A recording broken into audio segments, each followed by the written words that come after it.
There comes a quiet moment in life when you realize you've been trying to rush what was never meant to be rushed. You wanted clarity, fast, results, now, a sign, a breakthrough, a final answer. But life doesn't unfold that way. It moves like the tide, steady, repetitive, faithful to its rhythm. And if you pay attention, you begin to see something most people miss. Your life is not shaped in the big moments. It is shaped in what repeats, in the conversations you don't avoid, in the effort you give when no one is watching, in the patience you practice when nothing seems to move. That is where you're being built. We live in a time that worships outcomes, quick wins, instant success, overnight change. But what is built quickly rarely lasts. What is rushed often collapses under its own weight. There's an older way, a quieter way, a truer way, the way of staying with the process, staying with the discomfort, staying long enough for something real to take root. Because growth is not a moment. It is a pattern, and the pattern is simple. Return, refine, repeat. Return to your work. Refine your approach. Repeat without losing heart. That is how anything meaningful is created. Look at your own life. The strongest parts of you were not formed in ease. They were shaped in repetition, through mistakes, corrections, and second chances. You didn't become wiser in a single decision.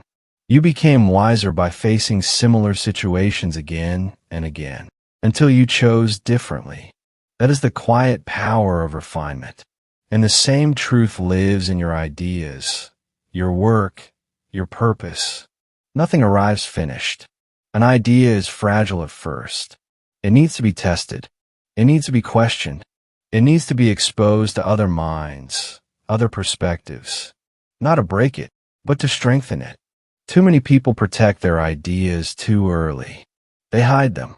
They rush them. They force them into the world before they are ready. But what is rushed is rarely refined. True creation asks for something harder, patience. The patience to sit with something unfinished. The humility to accept that it can improve. The discipline to keep shaping it until it becomes clear. This is how something ordinary becomes something that lasts. And then come the moments that test you.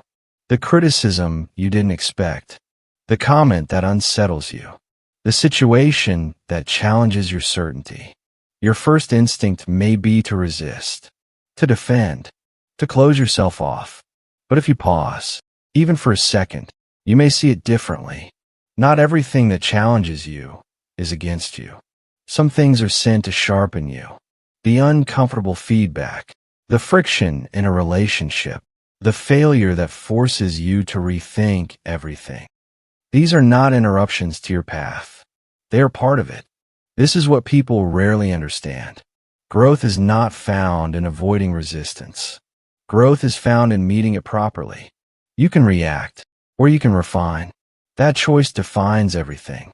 There's a reason why those who go further in life are not the ones who avoid difficulty, but the ones who learn from it. They listen differently.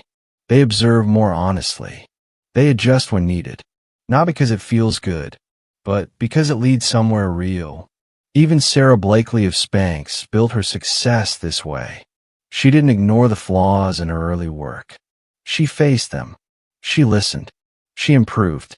And step by step, she turned something uncertain into something undeniable.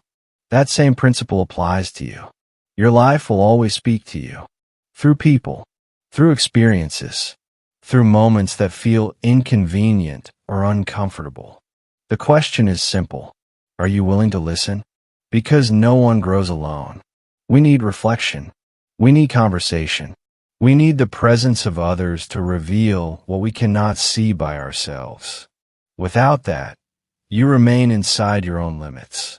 It is through dialogue, real, honest, sometimes difficult dialogue, that your thinking expands, that your blind spots become visible, that your ideas evolve.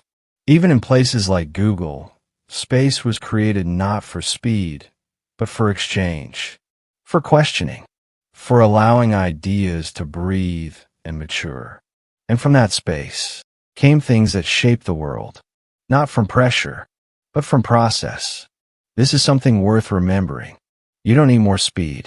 You need more depth, more attention to what you're doing, more care in how you respond, more patience with what is still becoming. Because your life is not a race to finish. It is a responsibility to build something that holds. And that requires time. It requires repetition. It requires humility. It requires the willingness to stand in the middle of the process without needing to escape it. As Desmond Tutu once said, when you're challenged, you have two choices. You can raise your voice, or you can improve your argument. Most people choose the first. Very few choose the second. But the ones who do change. They become steadier, clearer, harder to shake. Not because life became easier, but because they became stronger. So the next time you feel the urge to rush, to force, to finish before it's time, pause. Stay where you are. Look again. There is something here for you. Something to refine. Something to understand. Something to strengthen. And if you have the patience to remain in it, without resistance, without escape, you will not just move forward. You will become someone capable of carrying what comes next. That is the real work. That is the path. And that is where your life begins to take its true shape. Don't miss this. Click the link in the description now to get your copy of The Truth About Life You Were Never Taught. It might just be the missing piece you've been waiting for. If this resonated with you, be sure to hit that like button, subscribe, and ring the bell for more insights like this. See you in the next episode, and thank you for watching.